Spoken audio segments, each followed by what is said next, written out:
Hi, I'm Carmen with Happy Beaver Custom Carvings. Welcome back to episode 4 of the End of the Trail sign carving project. In this episode, I'm going over how I laid out and carved each of these Western font letters for a message that the customer wants to send out to all his friends and family that leave his house. I really enjoyed doing this, but it was a lot more work than I anticipated with this font.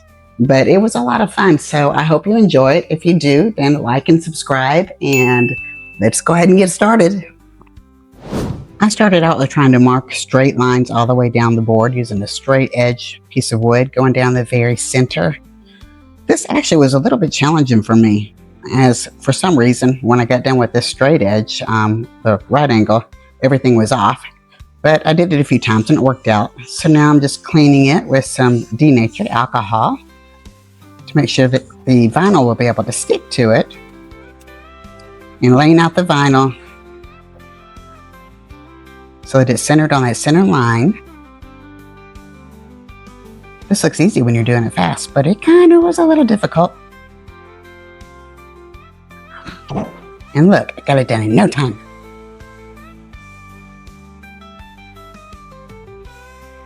These letters were a little bit more difficult to carve than I thought they were going to be, only because it was a Western font and I wanted to go very deep so that it could be seen well from the end of the road. But I started out with a carving liner so I can get nice sharp tips, and then went around with a profile bit.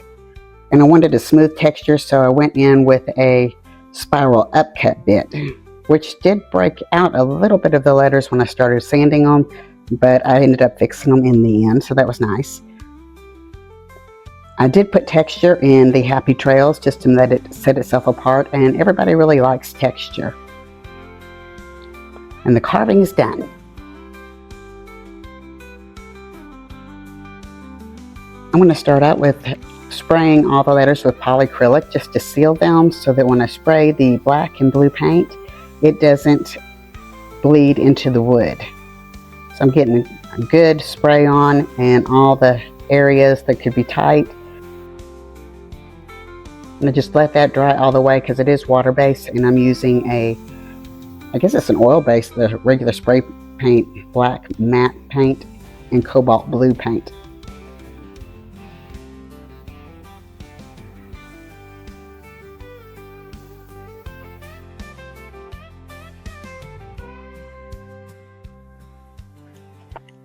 Okay, laugh, go ahead and get it over with. This is evidence that I did not want to use more of this 1-inch frog tape, nor go all the way into town to Lowe's to get bigger frog tape. So I used what I had on hand, wrapping paper and saran wrap.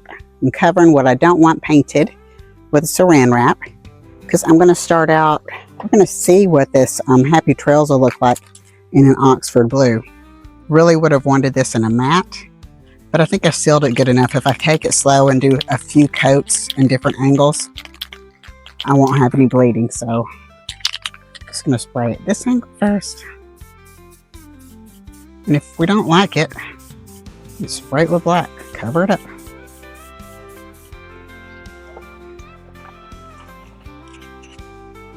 Definitely don't want any puddling. No puddling.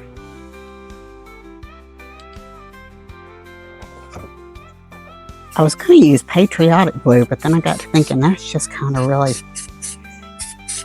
out there, seriously bold. That's not so bold, but we'll see how it looks against the black. Like I said, we can always just change it.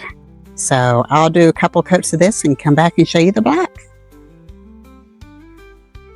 The blue is now dry. I came and did a few more coats and covered it up with saran wrap. Took the saran wrap off of the other letters, and I'm going to go ahead and spray them with the Rust-Oleum 2X flat black. Do not want gloss. Gloss will bleed into the wood a whole lot more. So just doing the first coat.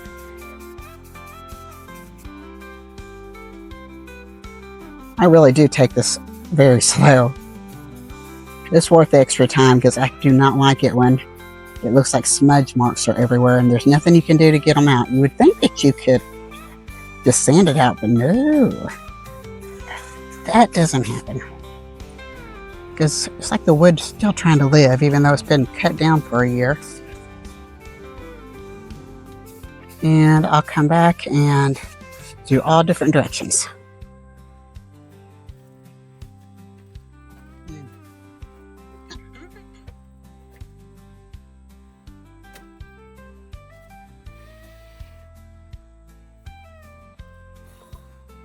A few moments later. Great ideas. Always thinking.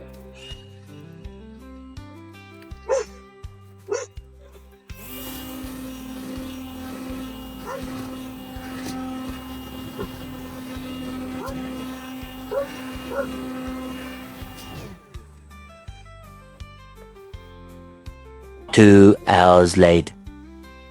Surely it's dry now.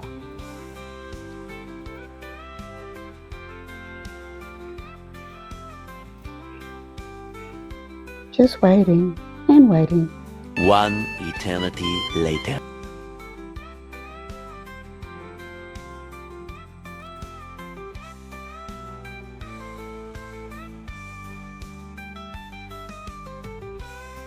The paint appears to be dry, so we're going to see how it looks. And again, we may change up to black on the happy trails. We'll see. I like using the wrapping paper. If you feel pieces.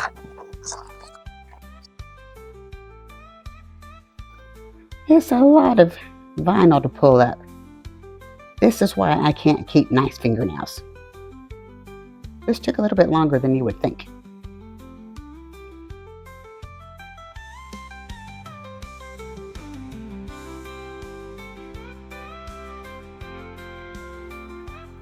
Vinyl's removed, a light sanding is done, but we ran into a little problem.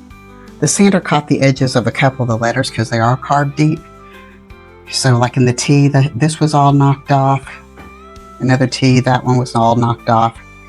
And the edge of this M. So I just went to my scroll saw and cut these little tiny pieces of cedar from the same board and glued them in with some Starbond paste. And I'm going to go over it again in those areas, carve that out, and hand paint that in, and I'll show you the overall results. I'll do another video later on how to fix letters, but as this video is already pretty long, I'm just going to leave it as an end result. So until then, I've worked for a while on these letters. They could still use a little bit more work, and I'll do some fine sanding at the very end. That one doesn't look the best. That one will definitely need some more work. There's the M.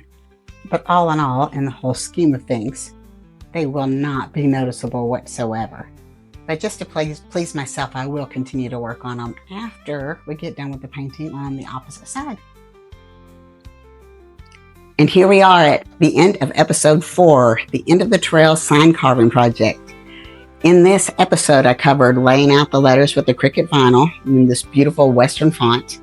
Then I carved it out with the profile bit, the carving liner, the spiral upcut bit, and then I put some texture in with the 60-degree bit.